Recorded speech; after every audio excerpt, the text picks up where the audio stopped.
त्या आपण आतापर्यंत इतिहासामध्ये किसान युद्ध त्याच्यानंतर सामाजिक प्रश्न वगैरे आपण अभ्यासलेला आहोत। आता या पाठामध्ये राज्यशास्त्राचा चौथा धडा संयुक्त राष्ट्र हे हा प्रकरण अभ्यास करणार आहोत। तर विद्यार्थी मित्रांनो की संयुक्त राष्ट्राची संघटना जी आहे ती संघटना का स्थापन करावी लागली, का गरज पडली, याचा सर्व आढावा आपण घेणार आहोत। तर की ज्या वेळेला पहिले महायुद्ध जे आहे ते पहिले महायुद्ध ची सुरुवात झाली आणि पहिले महायुद्धाची सुरुवात झाल्यानंतर जगामध्ये की शांतता जी आहे ती शांतता भंग झाली आणि या शांतता भंग झाल्यावर काही राष्ट्र लोकांना असं वाटले की आंतरराष्ट्र जे राष्ट्र आहेत ते राष्ट्रांचा एकमेकाचा आदर केला पाहिजे, देशामध्ये भांडणं न झाली पाहिजे, देशामध्ये शांतता प्रस्थापित व्हावी असं त्यांना वाटलं आणि म्हणून या पार्श्वभूमीवर ही संयुक्त राष्ट्र संघटना जी आहे ती संयुक्त राष्ट्र संघटना स्थापन झाली। या पार्श्वभूमी थोडक्यात अशी आहे की जागतिक ज्या वेळेला पहिले महायुद्ध सुरू झाले तर ते पहिले महायुद्ध सुरुवात झाल्यानंतर आंतरराष्ट्रीय समस्या ज्या आहेत त्या आंतरराष्ट्रीय समस्यांचा मोठा प्रश्न म्हणजे शांतता भंग झाला आणि शांतता भंग झाला, मानवी हानी खूप झाली, जीवितहानी मानवी हानी खूप मोठ्या प्रमाणात न भरून येण्यासारखी झाली आणि त्यामुळे की जगामध्ये यापुढे असे काहीही होऊ नये यासाठी यावर तोडगा निघावा किंवा यासाठी जे काही प्रश्न उद्भवतील ते प्रश्न आपापसात कसे मिटतील की नुकसान न करता याकरता जी योजना केली गेली त्या योजनेला राष्ट्रसंघ असं काही राष्ट्रसंघ जे आहे ते राष्ट्रसंघांनी येऊन संयुक्त राष्ट्रसंघ स्थापन केली। तर या 20व्या शतकामधले ते दोन महायुद्ध झाले, पहिलं महायुद्ध आणि दुसरे महायुद्ध। पहिले महायुद्धामध्ये एवढी हानी झाली नव्हती, परंतु दुसऱ्या महायुद्धामध्ये अणुबॉम्ब शक्ती जी आहे ती अणुबॉम्ब शक्तीद्वारा अनेक जीवितहानी आणि मानवी हानी जी आहे ती मोठ्या प्रमाणात झाली आणि त्यामुळे की या इंग्लंडचे अध्यक्ष इंग्लंडचे प्रधानमंत्री वेस्टन रुझवेल्ट चर्चिल आणि अमेरिकेचे अध्यक्ष फ्रँकलिन रुझवेल्ट ह्या दोघांनी मिळून एक करार केला, तो अटलांटिक करार या नावाने ओळखला जातो। अटलांटिक करार या कराराद्वारे त्यांनी एक मसुदा तयार केला की आंतरराष्ट्रीय शांतता जी आहे ती आंतरराष्ट्रीय शांतता व सुरक्षा निर्माण करण्यासाठी एक राष्ट्रसंघ स्थापन व्हावा ही मसुदा तयार करण्यात आला आणि ह्या मसुदा जो आहे तो मसुदा हा 14 ऑगस्ट 1941 मध्ये करारान्वये की हा मसुदा स्थापन झाला, मसुदा तयार केला गेला आणि अमेरिकेतील सान फ्रान्सिस्को या येथे 1945 साली या सनदीवर जी सनद तयार केली होती, आंतरराष्ट्रीय शांतता निर्माण करण्यासाठी जी सनद तयार केली होती त्याची चर्चा होऊन अनेक राष्ट्रसंघ जे आहेत ते राष्ट्रसंघांनी भाग घेतला आणि अखेर 24 ऑक्टोबरच्या दुसऱ्या महायुद्धाच्या समाप्तीनंतर म्हणजे 24 ऑक्टोबर 1945 साली एक संयुक्त राष्ट्र संघटनेची स्थापना झाली। ही संयुक्त राष्ट्र संघटनेची स्थापना जी आहे ती संयुक्त राष्ट्र संघटनेची स्थापना झाल्यानंतर त्यामध्ये अवघे 50 प्रतिनिधी राष्ट्रसंघामध्ये सभासद होते, परंतु आज त्याची संख्या 193 या इथपर्यंत गेलेली आहे। की त्याच्यानंतर की ह्या संघटनेचं मुख्य उद्दिष्ट काय होतं, तर संयुक्त राष्ट्र संघटना ही जी आहे ती संयुक्त राष्ट्र संघटना सर्वात मोठी संघटना असून कारण ह्याच्यामध्ये प्रत्येक राष्ट्राचा सहभाग असतो, कारण हा प्रश्न फक्त देशाचा नव्हे तर देशातल्या अनेक असे देश जे आहेत जगामध्ये जेवढी देश आहेत त्यांचे देशांचा प्रश्न जो आहे तो प्रश्न सामूहिक प्रश्न सोडवण्यासाठी त्यावर तोडगा काढण्यासाठी ह्या संघटना जी आहे ती संघटना निर्माण केली आणि ह्या संयुक्त राष्ट्र संघटनेने एकत्र येऊन ह्याचे काही उद्दिष्ट जे आहेत ते उद्दिष्ट निश्चित केले पहिलं ते उद्दिष्ट म्हणजे की संयुक्त राष्ट्राने जागतिक शांतता निर्माण करण्यासाठी आवश्यक अशी त्यावर उपाययोजना केली.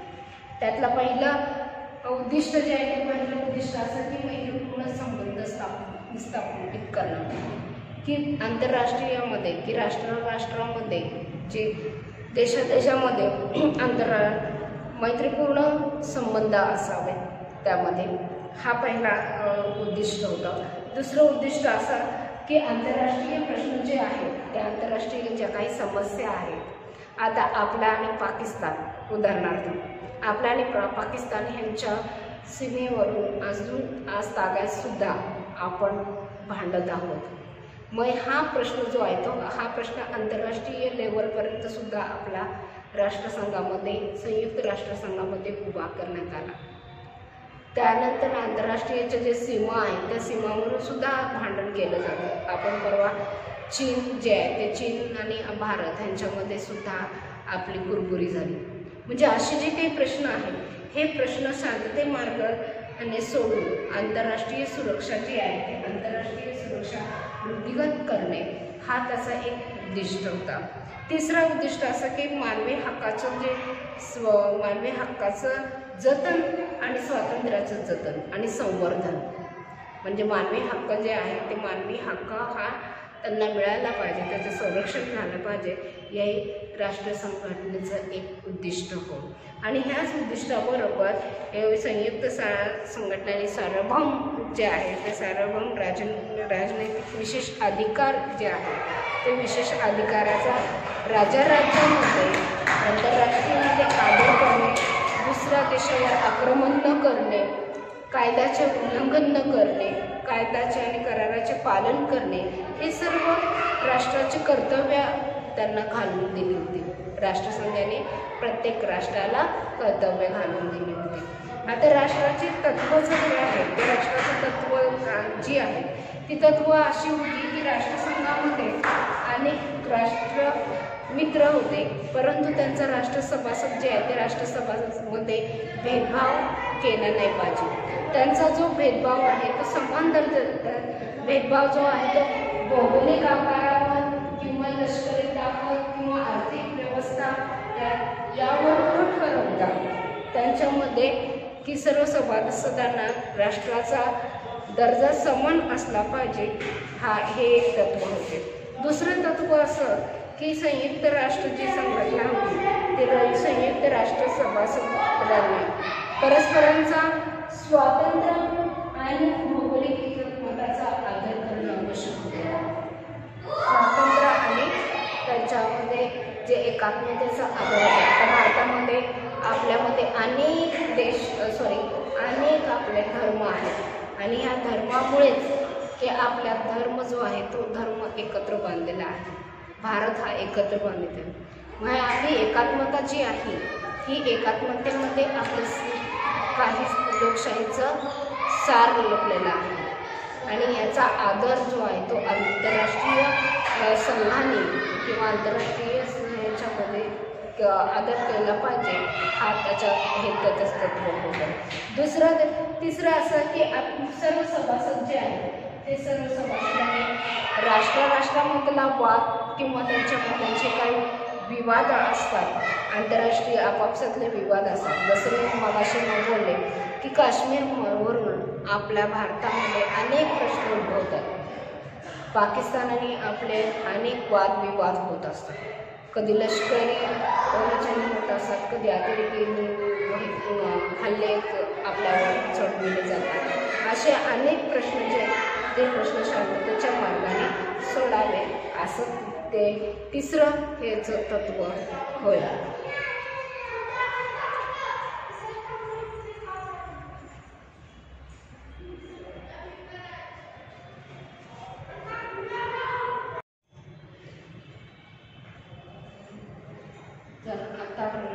आता आपण म्हणजे तत्त्व बघितले की पहिल्यांदा उद्दिष्ट पाहिले. उद्दिष्ट जे आहे ते उद्दिष्ट फक्त साधे सरळ असे होते की ते मैत्रीपूर्ण संबंध स्थापित करणं, त्यानंतर मानवी हक्कांचे संरक्षण करणं, त्याच्यानंतर मानवी हक्काचं स्वातंत्र्य आणि संवर्धन करणं, आंतरराष्ट्रीय प्रश्न जे ते आंतरराष्ट्रीय प्रश्न शांततेच्या मार्गाने सोडवणं हे.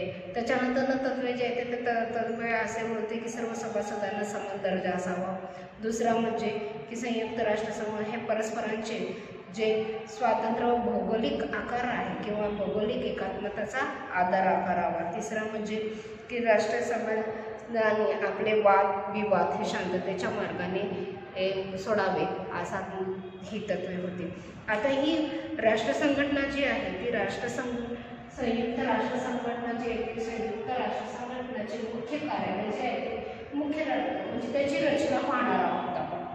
तर संयुक्त राष्ट्र संघटनेची रचना साधी सोपी आहे, तसं विश्वस्तू व्यापक मोठ्या प्रमाणावर आहे, कारण राष्ट्राचा कारभार आहे म्हणून राष्ट्राचा कारभार हा व्यापक असतो. तर त्याचं मुख्य कार्यालय जे आहे ते मुख्यालय जे आहे ते मुख्यालय हे न्यूयॉर्कमध्ये आहे. तर याचे जे आहे ह्या मुख्य शाखा ज्या आहेत त्या मुख्य शाखा 6 आहेत. एक म्हणजे पहिली म्हणजे आमसभा. आमसभा जी आहे ती आमसभा ज्यामध्ये असते. त्याच्यानंतर सुरक्षा, त्याच्यानंतर आंतरराष्ट्रीय सुरक्षा परिषद,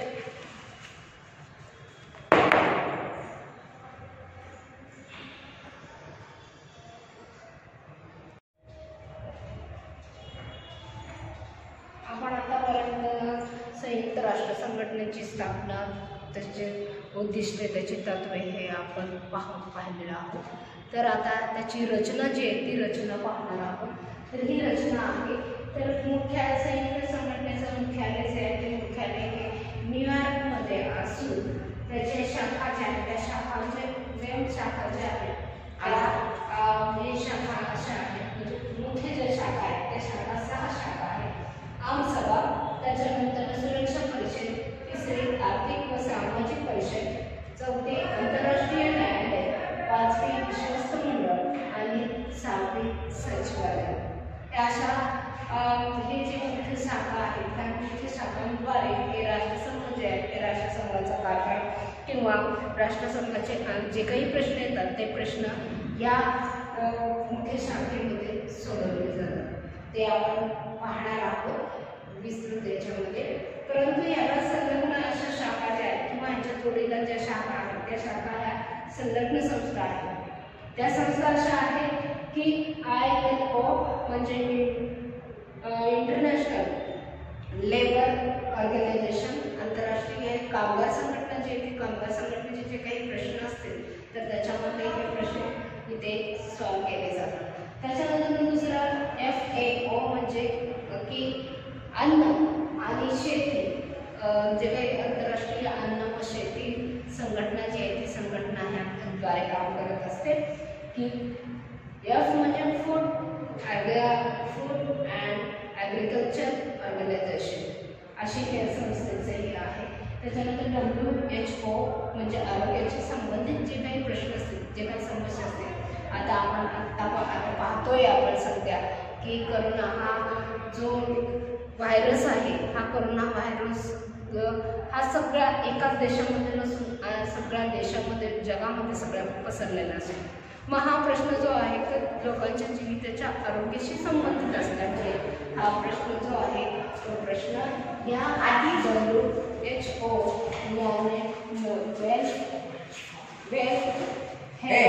वर्ल्ड हेल्थ ऑर्गनायझेशन आरोग्य संघटना जी आहे ती आरोग्य संघटनेद्वारे सॉल्व केली जाते. आणि त्याचा आता आपण पाहतो की लस जी आहे ती लस अनेक देशांमध्ये तयार करण्यात आलेली आहे.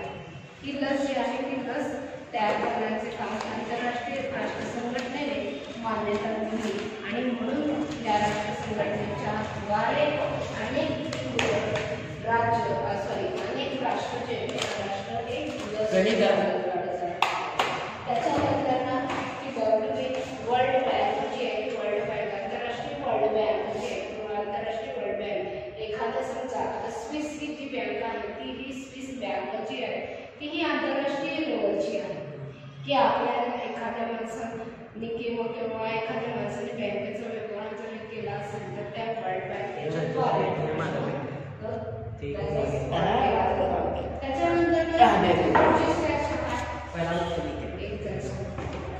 पुढची शाखा जी आहे ते IMF म्हणजे इंटरनॅशनल म्युच्युअल फंड, म्हणजे नाणेनिधी जी आहे ते नाणेनिधीचा जसं एखादा प्रश्न खूप मोठा आला असेल किंवा आंतरराष्ट्रीय जे आहे त्या आंतरराष्ट्रीय समस्येपैकी नैसर्गिक मोठी कोणती ठिकाणी आपत्ती असेल तर ह्या मध्ये आपल्याला नाणेनिधी दिला जातो.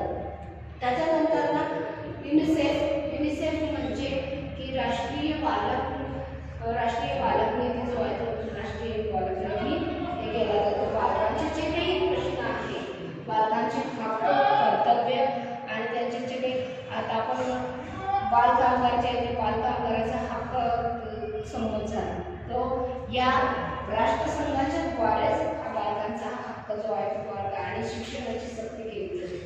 या युनिसेफच्या द्वारे हा प्रश्न बालकांचे सोडविले जातात. त्याला United national for international children development fund जो आहे तो असा म्हणला जातो. आणि नंतर युनेस्को हे राष्ट्रीय आंतरराष्ट्रीय शैक्षणिक, वैज्ञानिक आणि सांस्कृतिक शिक्षण जे आहे त्या शिक्षणाच्या बाबतीत याचा प्रश्न जो आहे तो प्रश्न हा या युनेस्कोमध्ये सोडविला जातो. तर अशा या आंतरराष्ट्रीय संघटनेची राष्ट्रसंघटना जी आहे, संयुक्त राष्ट्र संघटनेची रचना जी ही रचना या पद्धतीची असते. त्यात पहिलं जे सांगितलेलं आहे मेन शाखा म्हणजे ही आमसभा. या आमसभेमध्ये सर्वसाधारण म्हणजे सर्वसाधारण, या सर्वसाधारण सभेमध्ये सर्व सभासदांचे म्हणजे सर्व सभासद त्याच्यामध्ये असतात. या सर्व सभासद मिळून मग तो देश किती श्रीमंत असू दे किंवा गरीब असू दे, त्याचा जो प्रश्न आहे तो प्रश्नाला दर्जा हा समान केला जातो, भेदभाव नसून त्या प्रश्नाची उकल केली जाते. आणि प्रत्येक वर्षी सप्टेंबर ते डिसेंबर या कालावधीमध्ये जसं आपल्याकडे हिवाळी अधिवेशन असतं की संसदेचं, तसं ह्याच्यामध्ये हे अधिवेशन भरविले जाते. आणि या अधिवेशनामध्ये पर्यावरण विषय किंवा तसेच निःशस्त्रीकरण प्रश्न ह्या बहुमतिक प्रश्न सोडविला जातो इथे. या आमसभेचं एक अजून एक महत्त्व असं आहे की ह्या आमसभेमध्ये ठराव संमत केला जातो. कोणताही करारद्वारे तो करार केला नसून तो ठराव मंजूर केला जातो, त्याची संमती असते. आता याचे आमसभेचं आहे, या आमसभेचं कार्य का आहे तर पहिलं कार्य असं आहे या आमसभेचं घेतोस का त्या आपण आतापर्यंत इतिहासामध्ये किसान युद्ध त्याच्यानंतर सामाजिक प्रश्न वगैरे आपण अभ्यासलेला आहोत. आता या पाठामध्ये राज्यशास्त्राचा चौथा धडा संयुक्त राष्ट्र हे हा प्रकरण अभ्यास करणार आहोत. तर विद्यार्थी मित्रांनो की संयुक्त राष्ट्राची संघटना जी आहे ती संघटना का स्थापन करावी लागली, का गरज पडली, याचा सर्व आढावा आपण घेणार आहोत. तर की ज्या वेळेला पहिले महायुद्ध जे आहे ते पहिले महायुद्ध ची सुरुवात झाली आणि पहिले महायुद्धाची सुरुवात झाल्यानंतर जगामध्ये की शांतता जी आहे ती शांतता भंग झाली. आणि या शांतता भंग झाल्यावर काही राष्ट्र लोकांना असं वाटले की आंतरराष्ट्र जे राष्ट्र आहेत ते राष्ट्रांचा एकमेकाचा आदर केला पाहिजे, देशामध्ये भांडणं न झाली पाहिजे, देशामध्ये शांतता प्रस्थापित व्हावी असं त्यांना वाटलं. आणि म्हणून या पार्श्वभूमीवर ही संयुक्त राष्ट्र संघटना जी आहे ती संयुक्त राष्ट्र संघटना स्थापन झाली. या पार्श्वभूमी थोडक्यात अशी आहे की जागतिक ज्या वेळेला पहिले महायुद्ध सुरू झाले तर ते पहिले महायुद्ध सुरुवात झाल्यानंतर आंतरराष्ट्रीय समस्या ज्या आहेत त्या आंतरराष्ट्रीय समस्यांचा मोठा प्रश्न म्हणजे शांतता भंग झाला. आणि शांतता भंग झाला, मानवी हानी खूप झाली, जीवितहानी, मानवी हानी खूप मोठ्या प्रमाणात न भरून येण्यासारखी झाली.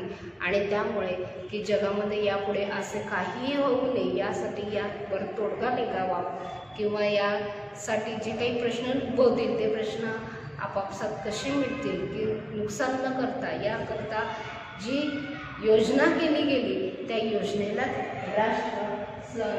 राष्ट्रसंघ असं काही राष्ट्रसंघ जे ते राष्ट्रसंघांनी येऊन संयुक्त राष्ट्रसंघ स्थापन केली.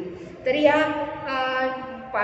20व्या शतकामधले जे 2 महायुद्ध झाले, पहिलं महायुद्ध आणि दुसरे महायुद्ध. पहिले महायुद्धामध्ये एवढी हानी झाली नव्हती, परंतु दुसऱ्या महायुद्धामध्ये अणुबॉम्ब शक्ती जी आहे ती अणुबॉम्ब शक्तीद्वारा अनेक जीवितहानी आणि मानवी हानी जी आहे ती मोठ्या प्रमाणात झाली.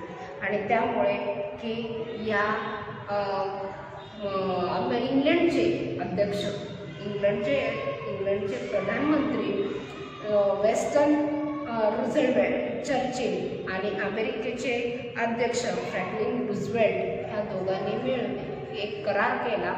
तो अटलांटिक करार या नावाने ओळखला जातो. अटलांटिक करार या कराराद्वारे त्यांनी एक मसुदा तयार केला की आंतरराष्ट्रीय शांतता जी आहे ती आंतरराष्ट्रीय शांतता व सुरक्षा निर्माण करण्यासाठी एक राष्ट्रसंघ स्थापन व्हावा ही मसुदा तयार करण्यात आला.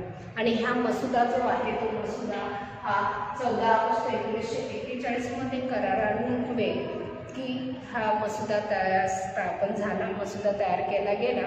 आणि अमेरिकेतील सान फ्रान्सिस्को या येथे 1945 साली या सनदीवर जी सनद तयार केली होती, आंतरराष्ट्रीय शांतता निर्माण करण्यासाठी जी सनद तयार केली होती त्याची चर्चा होऊन अनेक राष्ट्रसंघ जे आहेत ते राष्ट्रसंघांनी भाग घेतला. आणि अखेर 24 ऑक्टोबरच्या दुसऱ्या महायुद्धाच्या समाप्तीनंतर म्हणजे 24 ऑक्टोबर 1945 साली एक संयुक्त राष्ट्र संघटनेची स्थापना झाली. ही संयुक्त राष्ट्र संघटनेची स्थापना जी आहे ती संयुक्त राष्ट्र संघटनेची स्थापना झाल्यानंतर त्यामध्ये अवघे 50 प्रतिनिधी राष्ट्रसंघामध्ये सभासद होते, परंतु आज त्याची संख्या 193 या इथपर्यंत गेलेली आहे. की त्याच्यानंतर ना की ह्या संघटनेचं मुख्य उद्दिष्ट काय होतं, तर संयुक्त राष्ट्र संघटना ही जी आहे ती संयुक्त राष्ट्र संघटना सर्वात मोठी संघटना असून, कारण ह्याच्यामध्ये प्रत्येक राष्ट्राचा सहभाग असतो.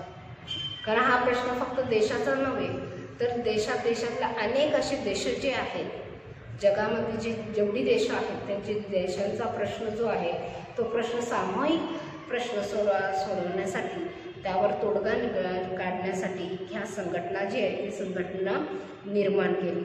आणि ह्या संयुक्त राष्ट्र संघटनेने एकत्र येऊन ह्याचे काही उद्दिष्ट जे आहेत ते उद्दिष्ट निश्चित केले.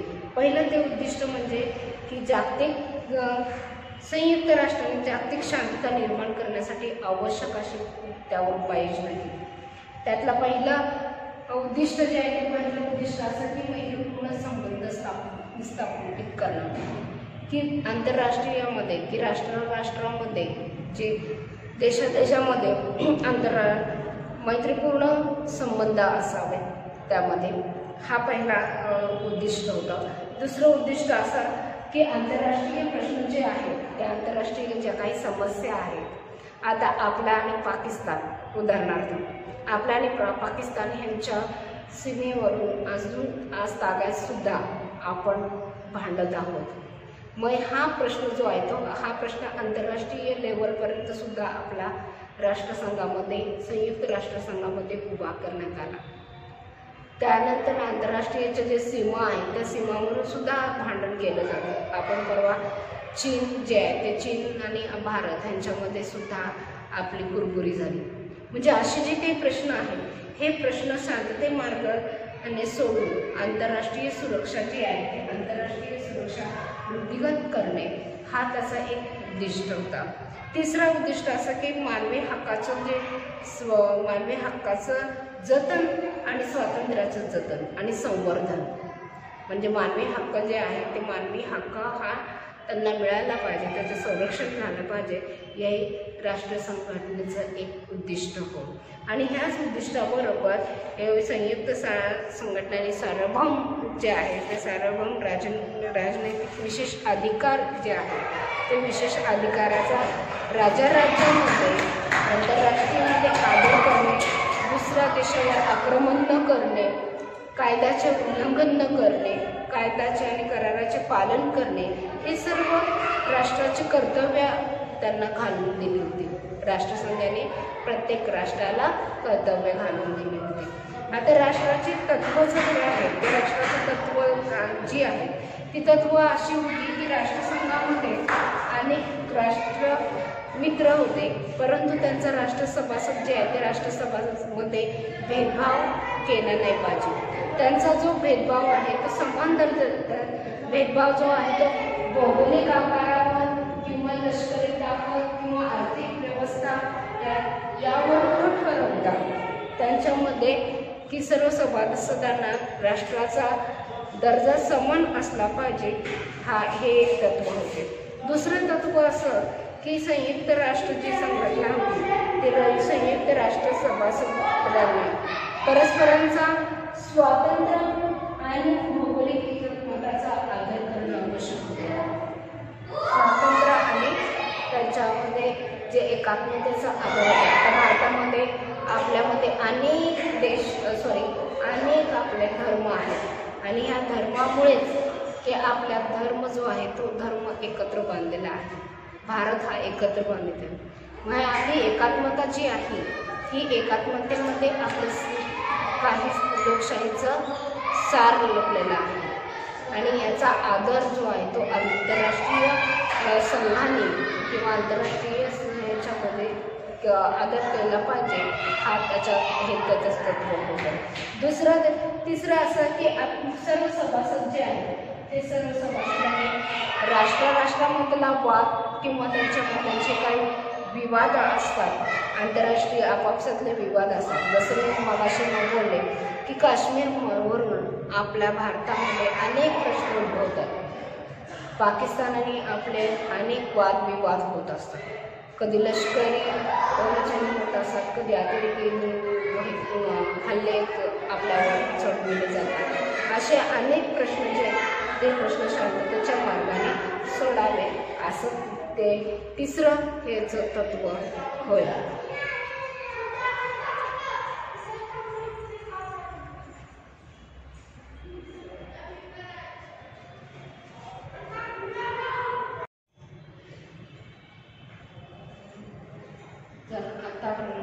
आता आपण म्हणजे तत्त्व बघितले की पहिल्यांदा उद्दिष्ट पाहिले. उद्दिष्ट जे आहे ते उद्दिष्ट फक्त साधे सरळ असे होते की त्या मैत्रीपूर्ण संबंध हे करणं, स्थापित करणं, त्यानंतर मानवी हक्कांचे संरक्षण करणं, त्याच्यानंतरनं मानवी हक्काचं स्वातंत्र्य आणि संवर्धन करणं, आंतरराष्ट्रीय प्रश्न जे ते आंतरराष्ट्रीय प्रश्न शांततेच्या मार्गाने सोडवणं हे. त्याच्यानंतर तत्त्वे जे आहे ते तत्त्वे असे होते की सर्व सभासदांना समान दर्जा असावा. दुसरा म्हणजे की संयुक्त राष्ट्रसंघ हे परस्परांचे जे स्वातंत्र्य व भौगोलिक आकार आहे किंवा भौगोलिक एकात्मतेचा आदर करावा. तिसरा म्हणजे की राष्ट्रसंघाने आपले वादविवाद हे शांततेच्या मार्गाने सोडावे असा ही तत्त्वे होती. आता ही राष्ट्रसंघटना जी आहे ती संयुक्त राष्ट्र संघटना जी आहे ती संयुक्त राष्ट्र संघटनाचे मुख्य कार्यालय जे आहे मुख्य म्हणजे त्याची रचना पाहणार आहोत आपण. तर संयुक्त राष्ट्र संघटनेची रचना साधी सोपी आहे, तसं विश्वस्तू व्यापक मोठ्या प्रमाणावर आहे, कारण राष्ट्राचा कारभार आहे म्हणून राष्ट्राचा कारभार हा व्यापक असतो. तर त्याचं मुख्य कार्यालय जे आहे ते मुख्यालय जे आहे ते मुख्यालय हे न्यूयॉर्कमध्ये आहे.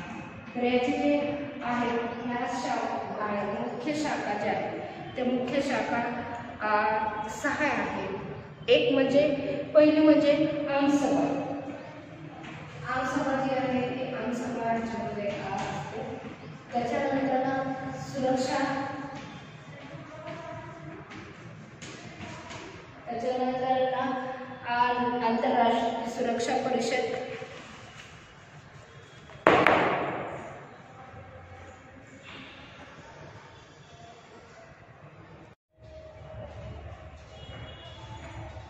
आपण आतापर्यंत संयुक्त राष्ट्र संघटनेची स्थापना, त्याचे उद्दिष्टे, त्याची तत्वे हे आपण पाहिलेलं आहोत. तर आता त्याची रचना जी आहे ती रचना पाहणार आहोत. तर ही रचना आहे, तर संयुक्त संघटनेचं मुख्यालय जे आहे ते मुख्यालय हे न्यूयॉर्कमध्ये असून त्याचे शाखा ज्या आहेत त्या शाखांचे शाखा ज्या आहेत हे शाखा अशा आहेत, म्हणजे मुख्य ज्या शाखा आहेत त्या शाखा 6 शाखा आहेत. आमसभा, त्याच्यानंतर सुरक्षा परिषद, तिसरी आर्थिक व सामाजिक परिषद, चौथी आंतरराष्ट्रीय न्यायालय, पाचवी विश्वस्त मंडळ आणि 6वी सचिवालय. अशा हे जे मुख्य शाखा आहेत त्या मुख्य शाखांद्वारे हे राष्ट्रसंघ जे आहे ते राष्ट्रसंघाचा कारभार किंवा राष्ट्रसंघाचे जे काही प्रश्न येतात ते प्रश्न या मुख्य शाखेमध्ये सोडवले जातात. ते आपण पाहणार आहोत विस्तृत याच्यामध्ये. परंतु याला संलग्न अशा शाखा ज्या आहेत किंवा यांच्या जोडीला ज्या शाखा आहेत त्या शाखा ह्या संलग्न संस्था आहेत. त्या संस्था अशा आहेत की ILO म्हणजे इंटरनॅशनल लेबर ऑर्गनायझेशन, आंतरराष्ट्रीय कामगार संघटना जी आहे कामगार संघटनेचे जे काही प्रश्न असतील तर त्याच्यामध्ये हे प्रश्न इथे सॉल्व केले जातात. त्याच्यानंतर दुसरा FAO म्हणजे की अन्न आणि शेती, जे काही आंतरराष्ट्रीय अन्न व शेती संघटना जी आहे ती संघटना ह्याद्वारे काम करत असते. की F म्हणजे फूड अँड ॲग्रिकल्चर ऑर्गनायझेशन अशी या संस्थेचे आहे. त्याच्यानंतर WHO म्हणजे आरोग्याशी संबंधित जे काही प्रश्न असतील, जे काही समस्या असतील. आता पाहतोय आपण सध्या की करोना हा जो व्हायरस आहे, हा करोना व्हायरस हा सगळ्या एकाच देशामध्ये नसून सगळ्या देशामध्ये जगामध्ये सगळ्या पसरलेला असेल. मग हा प्रश्न जो आहे तर लोकांच्या जीविताच्या आरोग्याशी संबंधित असल्यामुळे हा प्रश्न जो आहे तो प्रश्न या WHO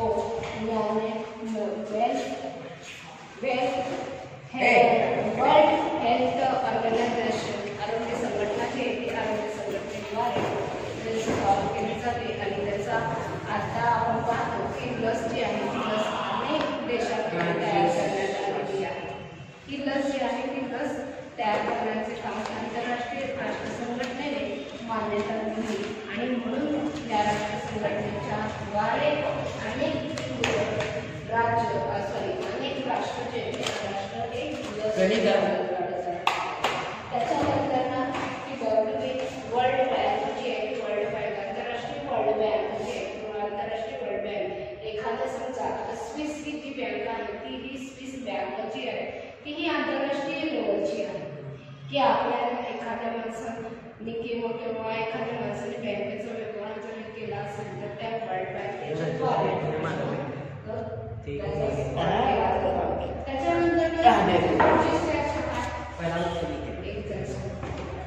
पुढची शाखा जी आहे ते IMF म्हणजे इंटरनॅशनल मॅच्युअल फंड म्हणजे नाणेनिधी जी आहे ते नाणेनिधीचा जसं एखादा प्रश्न खूप मोठा आला असेल किंवा आंतरराष्ट्रीय जे आहे त्या आंतरराष्ट्रीय समस्येपैकी नैसर्गिक मोठी कोणती ठिकाणी आपत्ती असेल तर ह्यामध्ये आपल्याला नाणेनिधी दिला जातो. त्याच्यानंतर ना युनिसेफ म्हणजे की राष्ट्रीय बालक निधी जो आहे तो राष्ट्रीय बालक निधी हे केला जातो. बालकांचे जे काही प्रश्न आहेत बालकांचे हक्क कर्तव्य आणि त्यांचे जे काही आता आपण बालकामगार जे आहे बालकामगाराचा हक्क संबोध झाला तो या राष्ट्रसंघाच्या द्वारेच हा बालकांचा हक्क जो आहे तो बालक आणि शिक्षणाची सक्ती केली जाते. या युनिसेफच्या द्वारे हा प्रश्न बालकांचे सोडविले जातात. त्याला United national I for international children development fund जो आहे तो असा बनला जातो. आणि नंतर युनेस्को युनेस्को हे राष्ट्रीय आंतरराष्ट्रीय शैक्षणिक वैज्ञानिक आणि सांस्कृतिक शिक्षण जे आहे ते शिक्षणाच्या बाबतीत त्याचा प्रश्न जो आहे तो प्रश्न हा या युनेस्कोमध्ये सोडविला जातो। तर अशा या आंतरराष्ट्रीय जे आंतरराष्ट्रीय संघटनेची राष्ट्रसंघटना जे आहे संयुक्त राष्ट्र संघटनेची रचना जी ही रचना या पद्धतीची असते।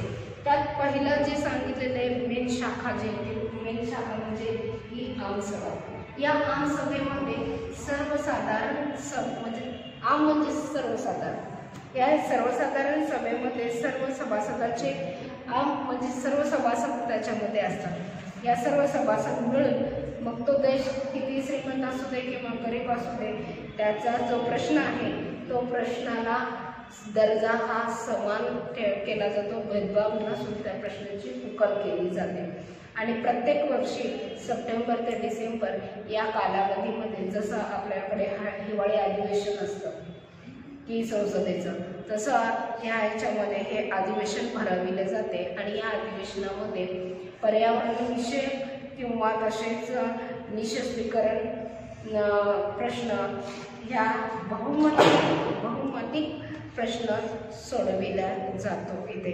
या आमसभेचं एक अजून एक महत्त्व असं आहे की ह्या सभेमध्ये या आमसभेमध्ये ठराव संमत केला जातो। कोणताही करारदाराने तो करार केला नसून तो ठराव मंजूर केला जातो, त्याची संमती असते। आता याचे आमसभे जे आहे या आमसभेचं कार्य काय आहे तर पहिलं कार्य असं आहे या आमसभेचं घेतोस का आम्ही खोपट्यात गेलो, बाहेर आलो, आम्हाला कोणीही हटकावले नाही की तुम्ही कोण, येथे काय करता वगैरे काहीही विचारले नाही।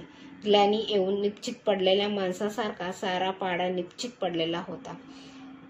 त्या खोपट्याची ती कळा, तिथे नांदणारे 18-20 दारिद्र्य, त्यातच भर म्हणून तेथील भयान भकास वातावरण की ज्या वेळेला लेखिका त्या खोपट्यातली आतली अंतररचना पाहण्यासाठी आत गेल्या तरी सुद्धा कोणीही त्यांना अडविले नाही किंवा त्या बाहेर आल्यानंतर त्यांना काही हटकावलं सुद्धा नाही की तुम्ही कशासाठी आत गेलात किंवा काय कशासाठी याची सुद्धा विचारणा केली नाही।